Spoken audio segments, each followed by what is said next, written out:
तुम्हारे खेत की रखवाली कौन कर रहा है? तुम्हारे वीराने को कौन रहा है? तुम्हारे खेत के प्राचीन द्वारों से कैसे जीव प्रकट हो रहे हैं?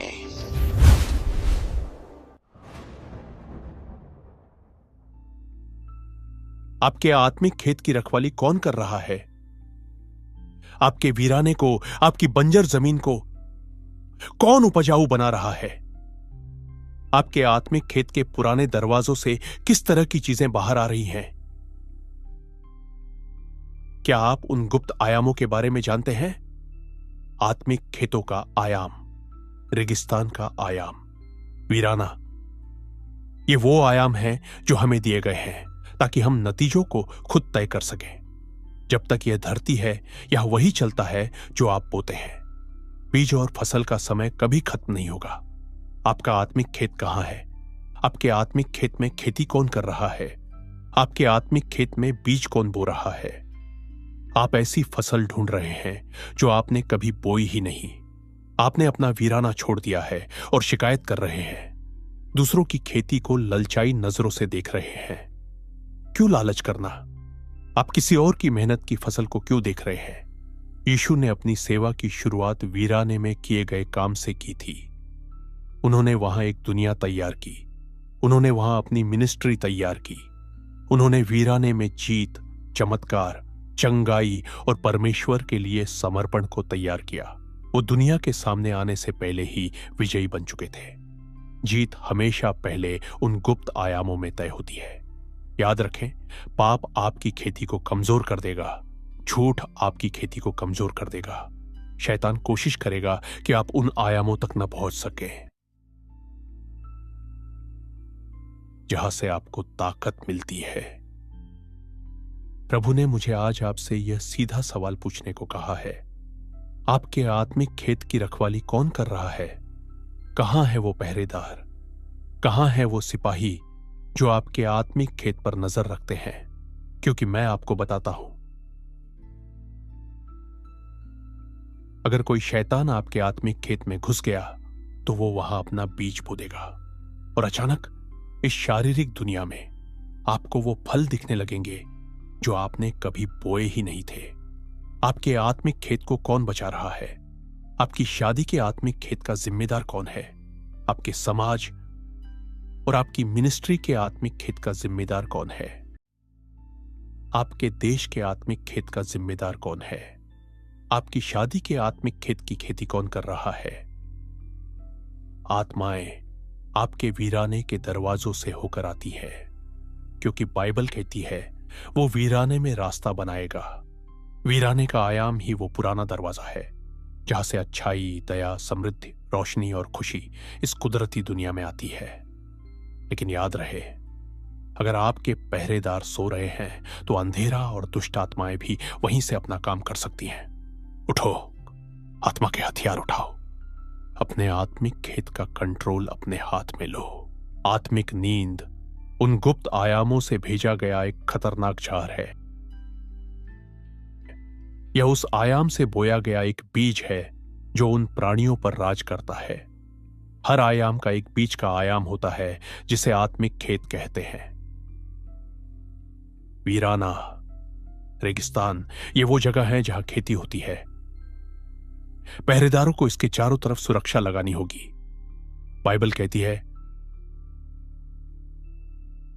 अपने दिल की रखवाली सबसे ज्यादा करो, क्योंकि जिंदगी की धारा वहीं से बहती है।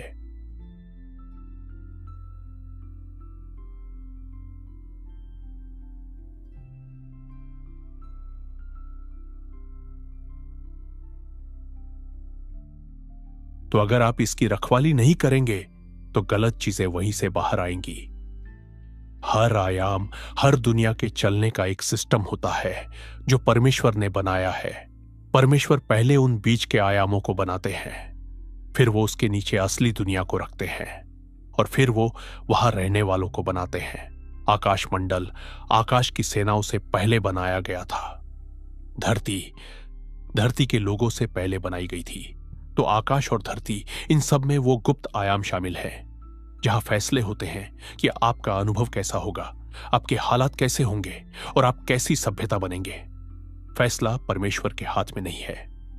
ईडन के बाग में 2 पेड़ थे जिनकी खेती होनी थी, जिनकी कटाई होनी थी, और उन 2 पेड़ों की फसल ही यह तय करने वाली थी कि आदम और हव्वा और उनकी आने वाली पीढ़ियां कैसी बनेंगी। आज शाम मेरा सवाल यह होगा, आप अपने उस आत्मिक आयाम के साथ क्या कर रहे हैं? आपने उस आत्मा के आयाम पर पहरा लगाने के लिए क्या मेहनत की है?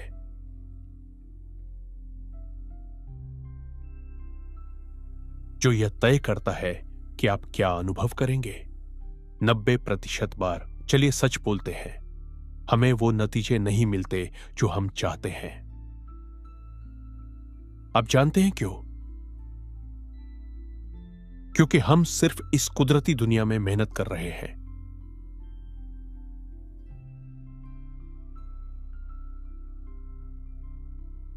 हमें नहीं पता कि उन आयामों में मेहनत कैसे करनी है जो इस दुनिया के नतीजे तय करते हैं। बाइबल कहती है कि आत्मा का प्रकटीकरण हर इंसान को दिया गया है। इसका मतलब है कि हर इंसान के पास काबिलियत है, हर इंसान की पहुंच है उन आयामों तक जहां से शक्तियां और आत्माएं आती हैं।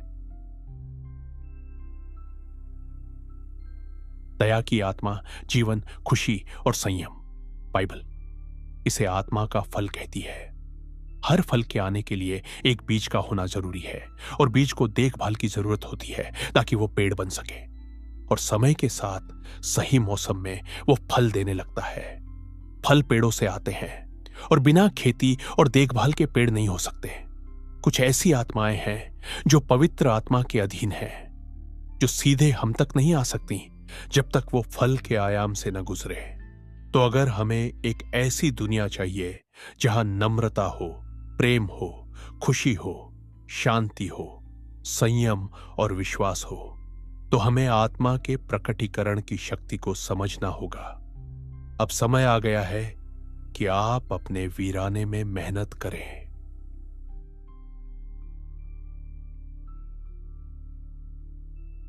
आसपास की भटकने वाली चीजों को भूल जाओ, किसी और की सफलता को भूल जाओ। उनकी सफलता के लिए परमेश्वर का धन्यवाद करो, उनके लिए प्रार्थना करो। कहो, प्रभु मैं तेरा शुक्रिया अदा करता हूं कि इस इंसान ने कुछ ऐसा बोया जो अब हमें दिख रहा है। पर हे प्रभु, मेरा अपना आत्मिक खेत कहां है? क्योंकि मैं दूसरों की फसल देखने में इतना खो गया था जो उन्होंने चुपचाप मेहनत करके उगाई है। अगर आप उनकी सफलता के पीछे की कहानी सुनेंगे तो आप यकीन नहीं करेंगे। इसलिए कहो, प्रभु मेरा वीराना कहां है? आप में से कुछ लोग हैं जिनका वीराना सूखा पड़ा है। आपका आत्मिक खेत बेकार पड़ा है क्योंकि किसी ने वहां खेती करने की कोशिश नहीं की। वहां जंगली घास उग रही है। इसलिए आपकी जिंदगी ऐसे हालातों से भरी है जो आपको समझ नहीं आ रहे कहां से आ रहे हैं। क्योंकि अगर आप जमीन पर खेती नहीं करेंगे तो जंगली घास अपने आप उगने लगेगी। जाओ और अपने आत्मिक खेत की घेराबंदी करो, अपने आत्मिक खेत का कंट्रोल लो। प्रभु कहता है, कंट्रोल लो। अगर यह संदेश आपको आशीष दे रहा है तो इसे शेयर करें, क्योंकि परमेश्वर का वचन जीवन बदलता है। और याद रखो, सब कुछ, सब सामर्थ, सब महिमा यीशु ही की हो। आमीन।